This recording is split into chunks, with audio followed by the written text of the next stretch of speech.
Administrative services for nonprofits are designed for the small office operation of a small nonprofit that is not up to date with today's technology. It is often the case for these clients that only one or two people are running the back-end operations, and only they know what is going on in the office and how to do the job.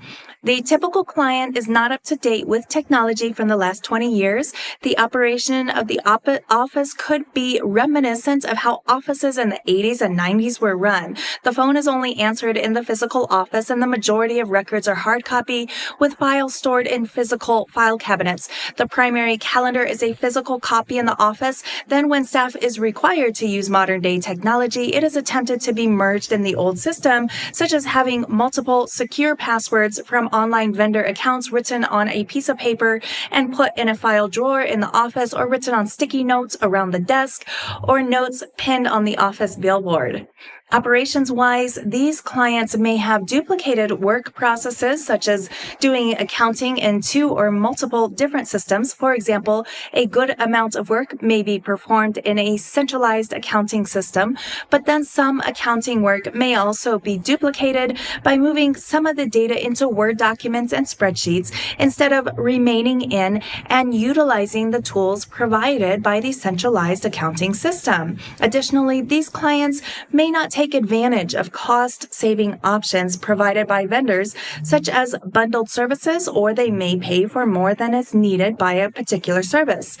They may not take advantage of automated means of work that are readily available and instead do the majority of their work manually, such as paying bills by writing physical checks and mailing them through the post office, or only dealing with hard copy statements for which they are charged extra and that are mailed to them, and therefore they will not take advantage of quickly closing a month's accounting because instead they are waiting to receive the paper statement in the mail.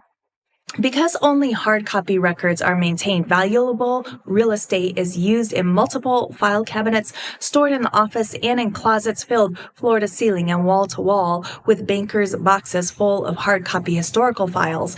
Policies and procedures may be out of date if existent at all. Then if the need to modernize the office is realized, the existing staff may not have the requisite skill set in order to migrate to and implement a more sophisticated system in line with the technology of today. Also critical to note is that these clients are ones whose head desire to have their office operations upgraded. I point this out because if the head of the organization does not desire this upgrade, then SowCo develops is most likely not a good fit for you.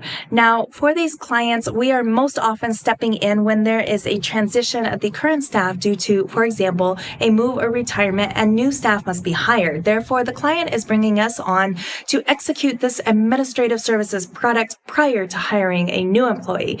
Another scenario is that the nonprofit requesting the service may have had someone doing the administrative work.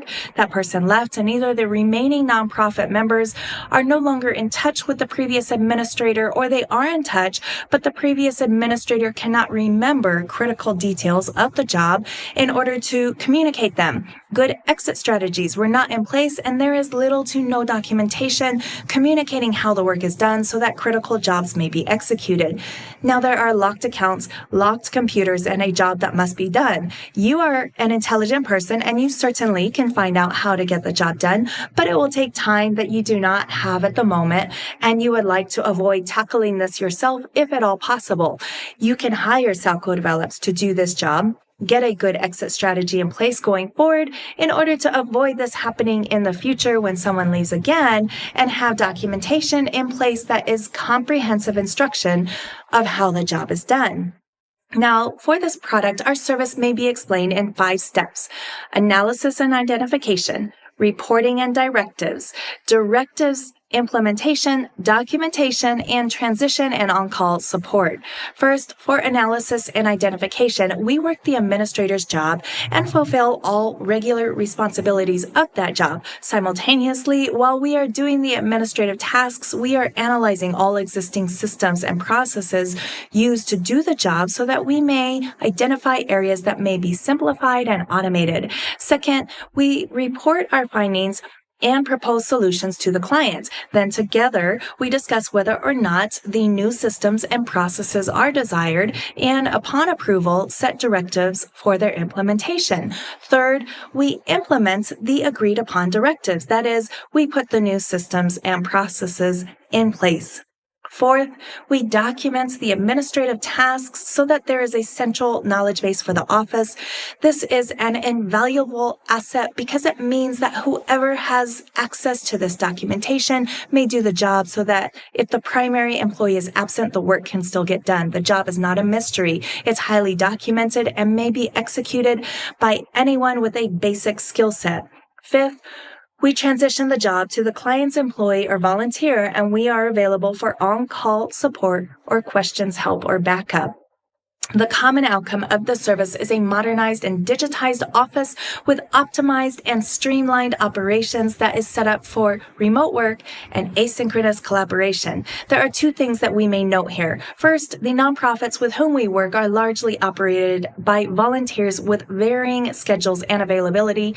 So having an environment set up for remote work, asynchronous collaboration, and well-documented communication is very beneficial, if not critical, to efficient operations and making sure that operating costs are optimized. Second, note that the typical outcome of our service is that the cost of technology does increase. However, the cost of salary and supply plummets. So the typical outcome is a large cut in the budget and more efficient, easier to understand, more transparent operations. There is so much more that we may draw out from this service and discuss, but we have already taken a lot of time to explain this in this chapter, so we will end this portion here.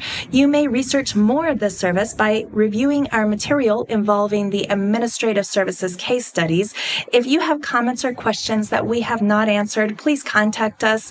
You may reach us at SowCoDevelops.com or through our community forum online at community.SowCoDevelops.com, or through any of our social channels, such as our YouTube channel, Facebook, Instagram, LinkedIn, Pinterest, and X.